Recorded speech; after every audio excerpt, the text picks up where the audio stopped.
Thank you, Mr. Chairman, for being here. Mr. Senator, Chairman. your hair still looks nice, sir. Thank you, Tom. I appreciate that. I appreciate that. Mr. Chairman, thank you. This bill, the Redstone and the Tether bill, and all we were trying to do, Mr. Chairman, is to protect dogs. To protect dogs in cold weather and some things that we couldn't be worked out. I've been reading the delegate, that couldn't be worked out. And then, so we had the Humane Society, talk with the, down to OR, and they came up with some agreement and an amendment. So if you don't mind, I'd like to have the clerk to read the amendment. I move to substitute. All right, there's a substitute's been moved. Is there a second? Been properly second. All those in favor, signify by saying aye. Aye. Okay, the bill substitutes before us, council. Mr. Chairman, the substitute makes 5 changes.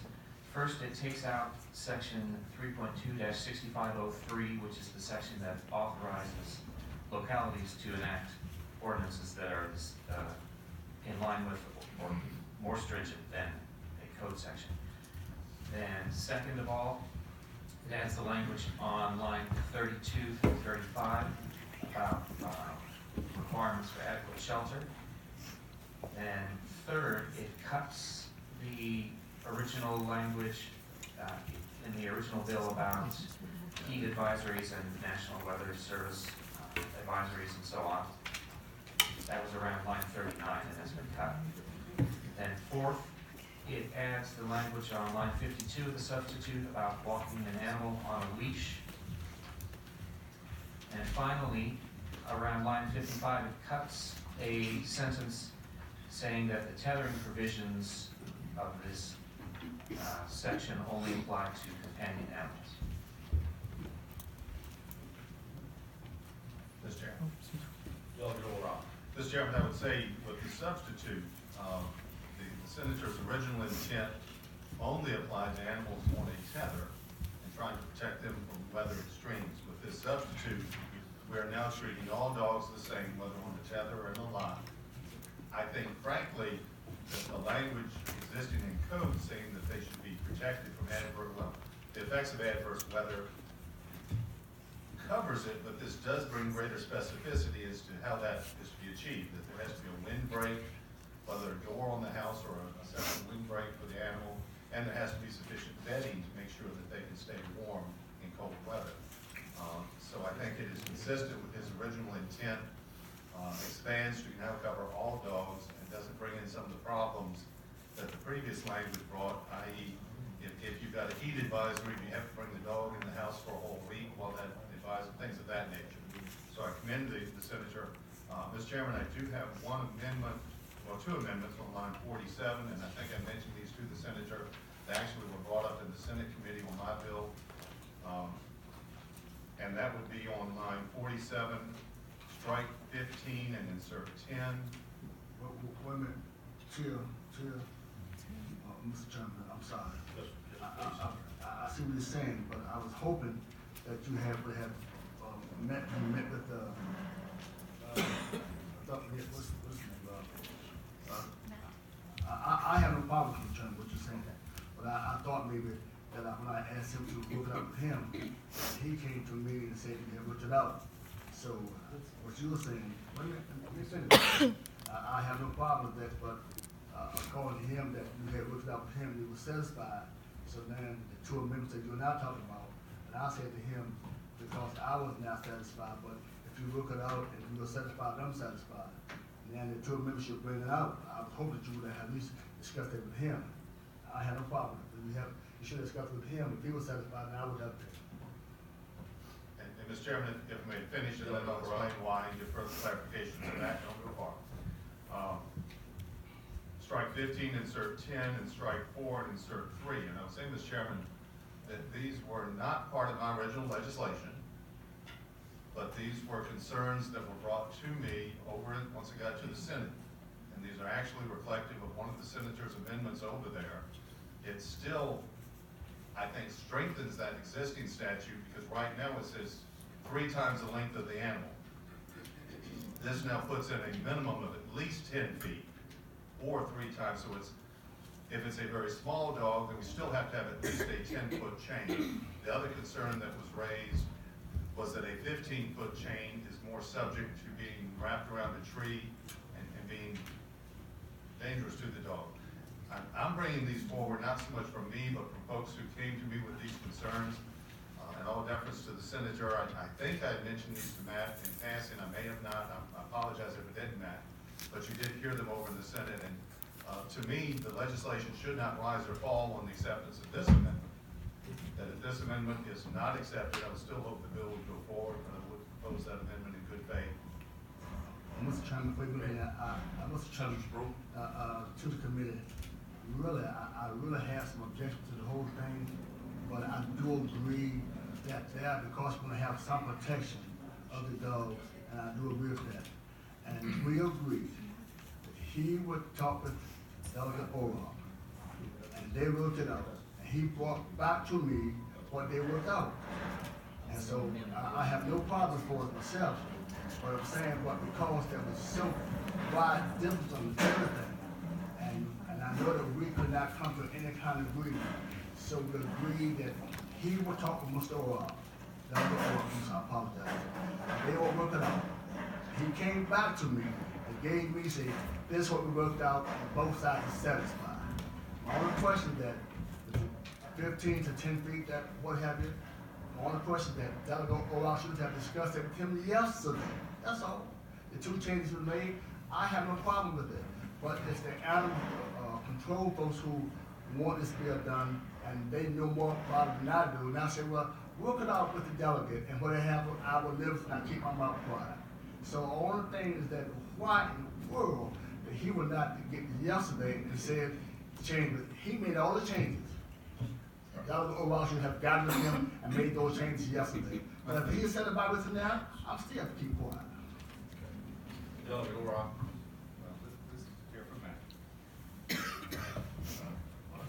Mr. Chairman, Delegate Wright, as you can appreciate, it's an awkward position for me to be in. Sir, could you identify Yes, yourself? I'm sorry, Mr. Chairman, Matt Gray with Humane Society, also speaking on behalf of the Virginia Animal Control Association. The privilege of the committee, I defer to the committee on making additional amendment. We didn't discuss this, Delegate, but you're right, it did come up in Senate committee, and so I'm familiar with the argument, if that's the question. And Mr. Chairman, Delegate Orloff. as I stated, I'm largely ambivalent on this language, but I'm not going to sit here and be chastised by a senator. I don't care about Mr. Chairman, point of order. I believe you're running this committee, and I believe I have the floor. You have the floor. I apologize, Mr. Chairman.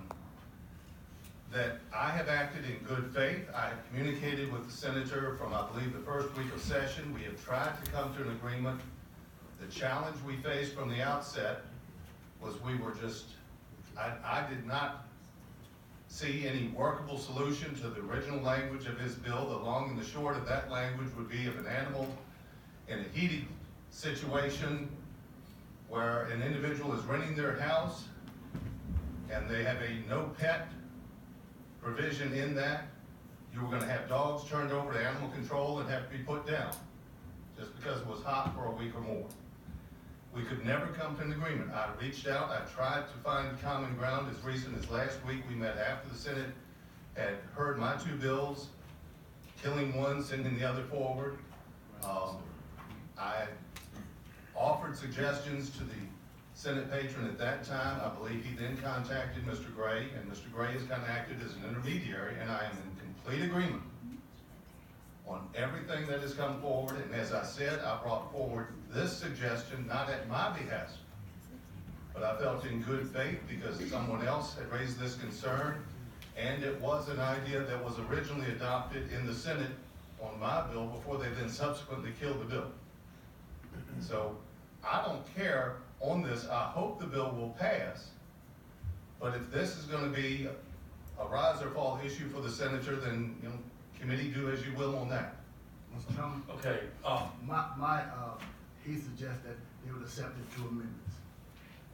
okay, so on, everyone remember what the amendments were on line 47? Okay, it's been proposed a 4 amendment by Delegate Orloff to make those 15 foot to 10 and 4 times to 3. Is there a motion on the amendment? Second. Moved and seconded, all those in favor signify by saying aye. Aye. Okay, the bill, the substitute amendment is before us. Okay, any other questions of the committee? Just, yes, Delegate?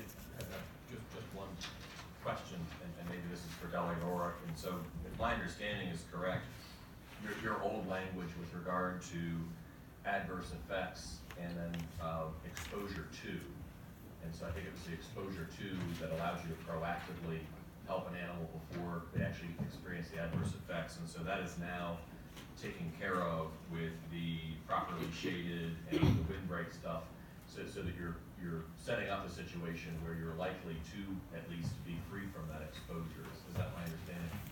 Well, and my intent, and I believe the senator's intent from the outset, was to try and make sure that animals were going to be protected during adverse weather circumstances. We just took two different approaches. I think my original language gave animal control greater latitude than what this language does, but this language does bring a lot more specificity as to what the dog owner has to provide for their animal to protect them from the weather extremes. And so I think it's consistent with both of our intents. And I'm satisfied with this language going forward, very much so. Mr. Chairman, just one. Delegate Baldwin? Again, question, and maybe it's for you, is I know that we are back to hot weather versus cold weather, and I guess one of the nice things about extreme weather on either side, so under 32, or some kind of heat advisory, is it provided you with a very bright line for when you were, when you needed to provide that kind of shelter.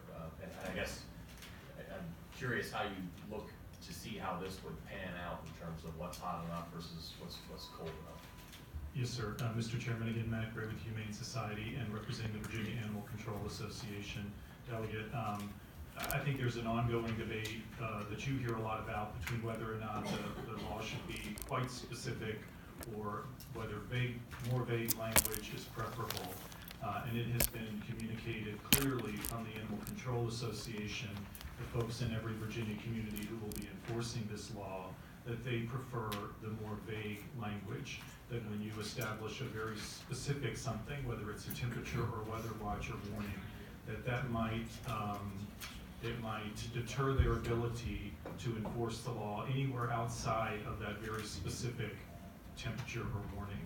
For example, they seek to seize a dog, but there is not a specific temperature or weather warning. It may make it difficult for them to get a conviction in court. So, long story short, the animal control officers prefer the language that is a little bit more vague, referring to cold or hot, that they think that is more easily gained a conviction in court, if that makes sense. Okay, any other questions or comments? Is there anyone in the audience? Mr. Chairman. Delegate Ferris? I thought my right to speak, but I'm sorry. I Probably was. apologize. Delegate Ferris. Mr. Chairman, I don't see anywhere for an exemption for working dogs and working animals in this section of the code anywhere. Am I correct in believing that a C&I dog in extreme weather, you just is there any exemptions for working dogs or hunt dogs in this? Mr. Chairman. code? Delegate Orr, I think I can speak to that. What Delegate Ferris, you need to look at is the context of the definitions. That if you're providing adequate shelter, doesn't mean the animal has to be in the doghouse. You just have to provide the doghouse sufficient for them to be in. If they're out in a hunting experience, as mentioned, C&I dog, they're going to be on a leash or other restraint, and we have specifically carved out with this new language to make clear that in this context, a leash under the control of the owner, and that is interpreted very broadly, that's basically whoever's holding the end of the leash. These restrictions do not apply because they're on a leash, and I think it addresses your concerns for working dogs. Mr. Chairman? Delegate Lopez? Yeah, if you go to line 38 and 39, unless the companion animal is actively engaged in an agriculture or hunting activity. That was in the original. No, that was in the new one. That was in the original, that's not in the Oh, substitute, Mr. Chairman. Delegate Ferris? Mr. Chairman, I don't see it in the substitute. I I certainly don't want to amend the bill that I'm gonna vote against. I would just like to draw that to the, committee's attention. Okay, duly noted. Okay, is there anyone in the audience wishing to speak in favor of the measure? Anyone wishing to speak in favor? And I will ask relatively few of you. I know this is a very important topic. It's our first time here. And I'd actually moved the committee time up because I thought this was gonna be a walk in the park. But we do have other bills, but please, I want to give you your due. I'll be brief. Michelle Welch, I'm the Director of the Animal Law Unit at the Virginia Attorney General's Office. We support the bill. Tabitha Treelor, I'm the Director of Communications for the Richmond House AC&R, and we also support the bill as amended. Thank you. I'm Rachel Bellis with People for the Ethical Treatment of Animals, and I'm here on behalf of our organization and our almost 127,000 members and supporters in Virginia, and we support this bill. Thank you. Anyone else? And I certainly didn't mean to cut you off. That was really quick. Now I feel bad. Is there anyone in the audience wishing to speak in opposition to the measure? Anyone wishing to speak in opposition? Mr. Chairman, members of the subcommittee, Kirby Birch for the Hunting Dog Alliance. This bill is this substitute is a vast improvement. However, I still have strong concerns, particularly the very merit that the senators, the proponents of this bill see in the vagueness is the root of my concern. The windbreak, what does that constitute? Is that a tarp hung on a fence? Is that a structure built onto a house? Or are people that keep dogs outside, and my community certainly keep all of their dogs outside, are they all going to have to be reconstructed or purchased anew? This could be a tremendous expense to the people that hunt with dogs. So for that reason, I oppose this bill. Thank you. Thank you. Good morning, Mr. Chairman, members of the committee. Stephanie Kitchen with Virginia Farm Bureau. We just want to echo Delegate Ferris's concerns that this new substitute does not clearly exempt agricultural animals and companion animals actively involved in agricultural or hunting activities. Since this bill was introduced, we had worked with the patron to make sure that exemption was clear, even though these definitions we do understand contextually apply to companion animals. We are concerned that with this new substitute, that clarification is not in here. Thank you. Mr. Chairman. Delegate Warrock. Question, if I may, to that point. The original bill spoke to restrictions on tethering as it related to, hunting activities, farming activities. That's what was carved out.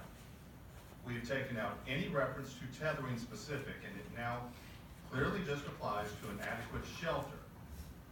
Can you explain to me under what circumstances, whether the animal is my pet dog or whether he's a working dog, that we're not going to afford him the same protections as a dog house? He doesn't have to use it. I'm actually speaking more to the tethering section because the original language simply clarified at the end of the tethering definition that the provisions of this definition that apply to tethering shall not apply to companion animals or agricultural animals or companion animals involved in agricultural activities. Okay, thank you. Thank you. Mr. Chairman, members of the committee, Jason Carter with Virginia Cattlemen's Association. I'll echo the concerns of those before me as well. And while we also look at what this bill specifically entails, we also have to be concerned sometimes with unintended consequences and the specificity which bedding material has now been drawn out in the shelter section. Even though equivalence is stated there, it's our concern that we're coming very close now to legislating very specific factors and aspects of animal husbandry that can be too subjective for any reasonable person to enforce. Thank you. Mr. Chairman, members of the subcommittee, Kyle Shreve with Virginia Agribusiness Council. I'll just echo the comments you just heard and say we also have concerns with the bill as the substitute. So, thank you.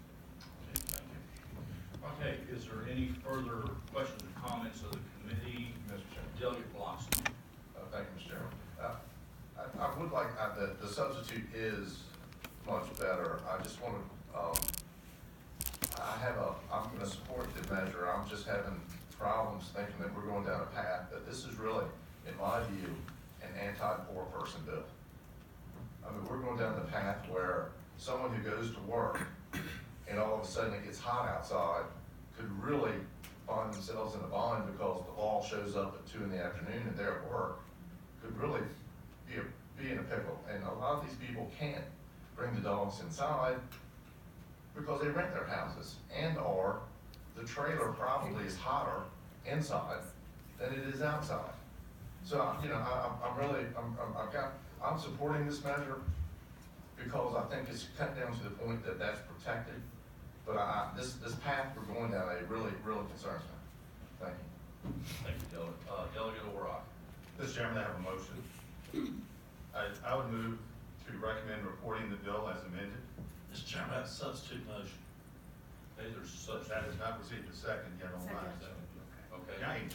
The initial motion to report was seconded, properly seconded, and there's a substitute motion.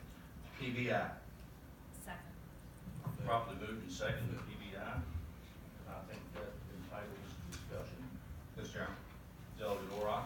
Using 2 minutes in opposition to that motion, I would just encourage the committee to please refuse that motion. Go ahead and vote up and down on the bill as you will.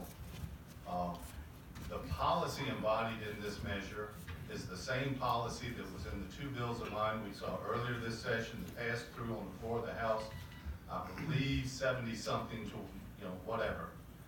So it's clear that the majority of the House has embraced the underlying policy, and I think it would be a disservice to the House as a whole if a subcommittee were to then block the House from having the opportunity to act on that again. Okay, thank you, Delegate O'Rourke. There's, Mr. Chairman, yes, 2 minutes for the motion. won't take long. I disagree with my cousin.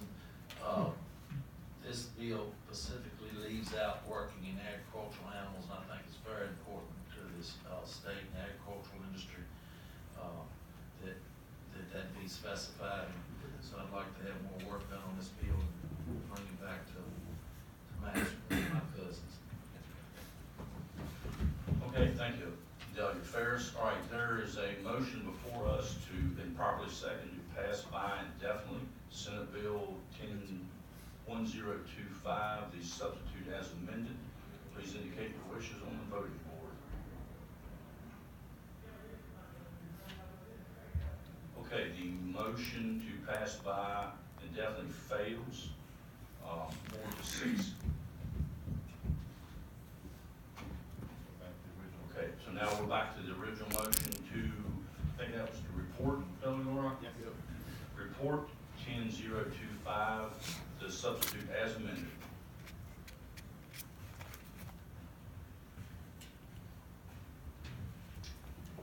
Okay, please close the rolls. That passes 6-4. Thank you, Delegate. Thank you, Senator. Thank you, sir. I don't mind being called down. Thank you so much.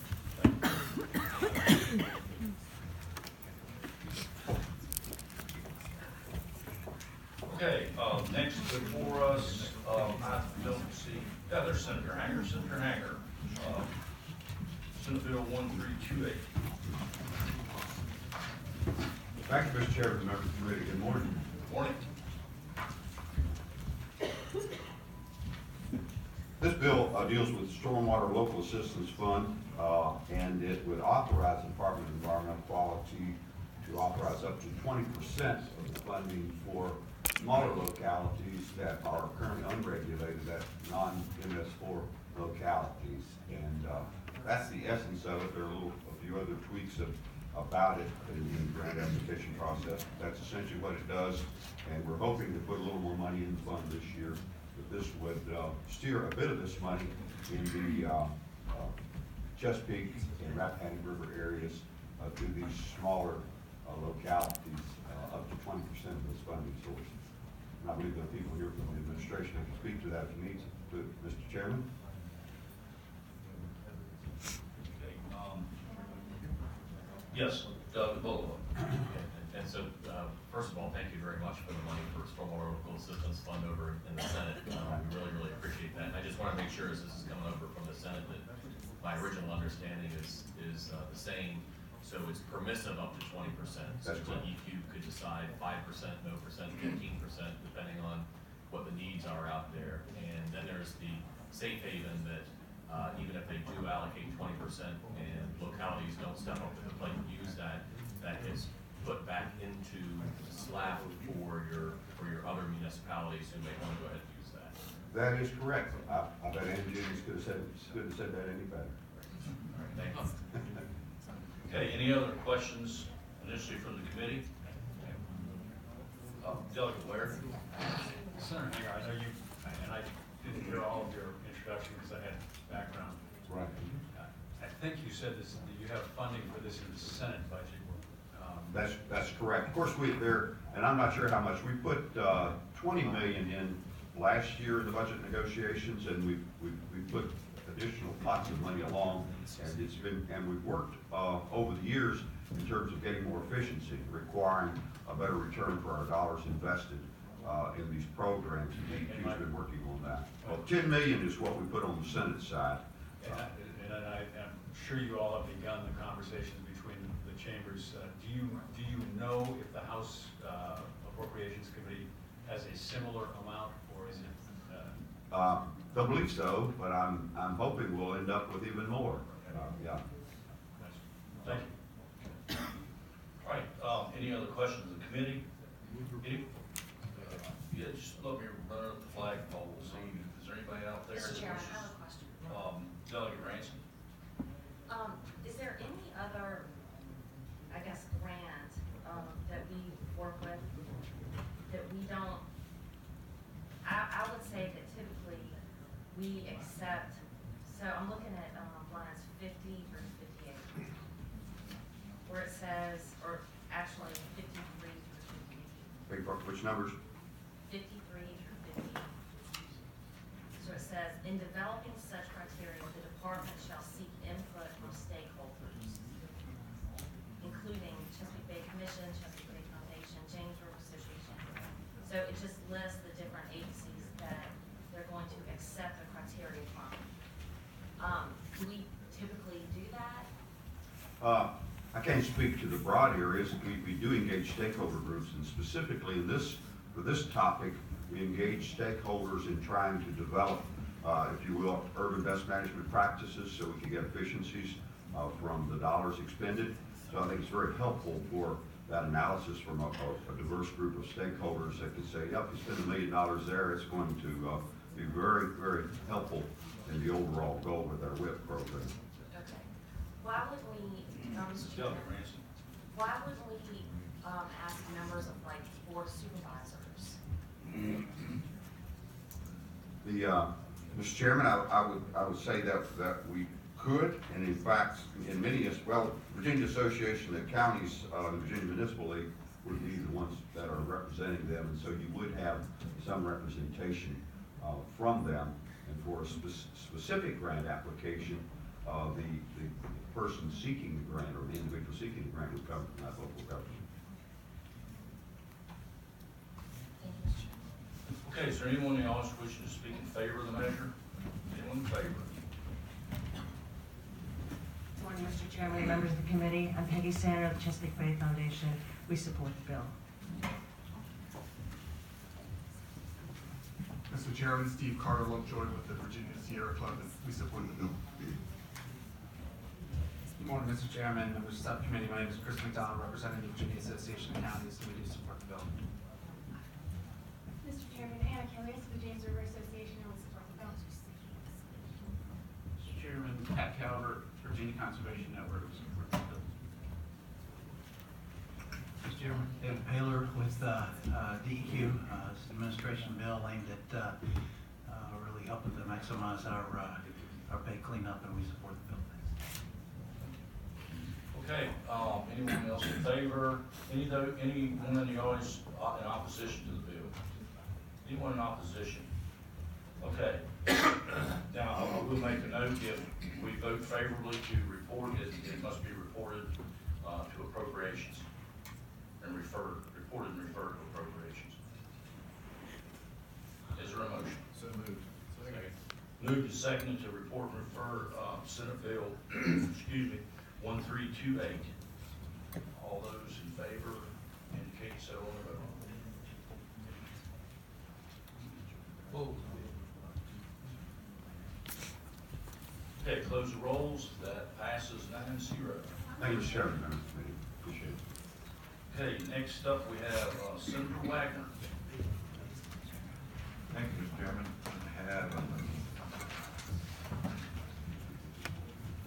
I have for you today bill number, Senate Bill 1388. And about 10 years ago, the City of Virginia Beach asked to be included in with the James River Basin, the Lynn River, which does not really contiguous to the James River at all, and the purpose is to calculate DMDLs. With the advent of the SWIFT project, which is a major project to take treated water from sewage treatment plants and inject it back into the aquifer, which is moving forward, the city has now asked that that be repealed. That's all the bill does, Mr. Chairman. It's just put the Lynn Haven watershed into its own watershed as opposed to being tied to the James River. We're just repealing something we put in 10 years ago, returned it back to the way it was. Okay, any questions of the committee? Okay, hearing none, is there anyone in the audience wishing to speak in favor of the bill? Mr. Chairman, members of the committee, Bob Mathias, City of Virginia Beach, we greatly appreciate Senator Wagner's effort on this. The SWIFT program, for y'all that don't know, is the Hampton Road Sanitation District Initiative. They're going to take tertiary treated sewage water, re-inject it back into the aquifer, and we'll get multiple beneficial output impacts. Half of the sea level rise in Hampton Roads is due to subsidence. This will stop subsidence and perhaps even reverse it. Plus, we'll get credits for nutrient capture that otherwise would have gone into Chesapeake Bay. So we really appreciate the government's support. Anyone else wish to speak in favor? Anyone wish to speak in opposition? Anyone in opposition? Okay, yes, Delegate Ware has a question. And maybe Delegate Bullock can answer this for me, but this layman doesn't understand what tertiary treated sewage water is. I can give that a rip. It's been treated once, which you would normally do in a pollution cycle. It's been treated a second time, where normally you'd probably be able to reach allowable limits to discharge in the river. And it's treated a third time, which means you can take it and put it in glass and drink it. So it reduces it down to actually potable water type operation before it goes into the aquifer. Is that? You got the thumbs up from our expert. And to prove it, the head of HRS, which treats all the water in our region, took a glass of water and drank it, so he's still with us. So. Mr. Chairman, Delegate Ferris. can I ask him what he looks like? No, you may not. Okay, is there a motion? Moved and seconded that we report Senate Bill 1388. All those in favor indicate so on the voting board. Is that how you lost all that weight? I'm Going sorry. down that glass of water. Okay, please close the rolls. The motion to report passes 10-0. Thanks, Senator. Okay, last up, Senator Lewis. Senate Bill 1599. Mr. Chairman, members of the committee, Senate Bill 1599 is a carrot as opposed to the stick in an issue we have with the Eastern Shore Groundwater Management Area. It's been something that has been kicked about there for a long time, and simply what we're trying to do is we have two aquifers on the Eastern Shore. We have a confined aquifer, the Yorktown, and then we have an unconfined, the Columbia. And so what this bill seeks to do is to direct the State Water Control Board to adopt regulations to incentivize the use of the more readily rechargeable Columbia aquifer. And to do that, they would provide incentives that may include extended permit terms of as long as 20 years, accelerated permit process, discounted permit fees, or other subsidies or incentives that the board could come up with. And so obviously what we're trying to do, the more water that is withdrawn from the Yorktown, the more problematic it can become, saltwater intrusion issues and other things. And the Columbia, again, more readily recharged, unconfined, is a better source to the extent it can be used. Now, not everybody's going to be able to use it. but to the extent it can, we want to give them a little carrot to use it. And so that's the bill, Mr. Chairman. Okay, any questions of the committee? Okay, hearing none. Is there anyone in the audience wishing to speak in favor of the bill? Good morning, Mr. Chairman, members of the committee. Peggy Sandler, Chesapeake Bay Foundation. We support this bill, which provides an important incentive for using the most appropriate water in this area. Thank you.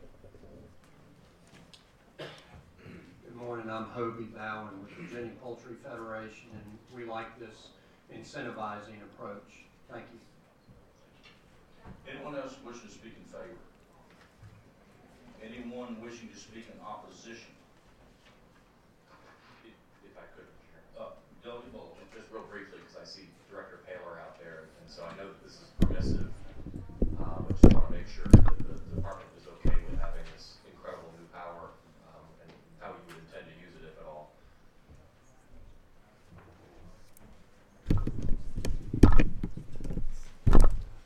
Thank you, Delegate Bullock, Mr. Chairman, members of the committee, Dave Paler. Yeah, we have no position on the bill.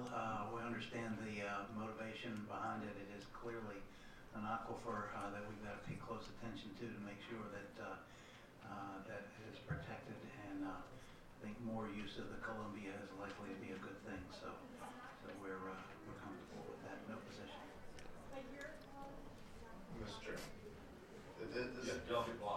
this is a direct product, I think, from the DEQ helping with the poultry industry, trying to make sure that we use the water that's readily available. And I would just say that I'd love to see us exempted from a lot of stuff in the state on the Eastern Shore. So I fully support this bill. Okay, any, did I ask for opposition? I did. Any opposition? None I'm aware of either, Mr. Okay, there's a motion and properly seconded to report. And if I could, I'd just interject a comment. Senator, I really like echo Doug Blossom's comments. This is a great approach, and there's also some of the folks in support to address this issue. But I would also, I like Delegate Bullock's comments, just as something that we keep in front of us going forward. How all that unfolds, I'm not sure. I trust DEQ, but yeah, I also trust that we keep an eye going forward exactly what develops and what moves and shakes to accomplish this. That being said, all those in favor of reporting Senate Bill 1599 indicate so.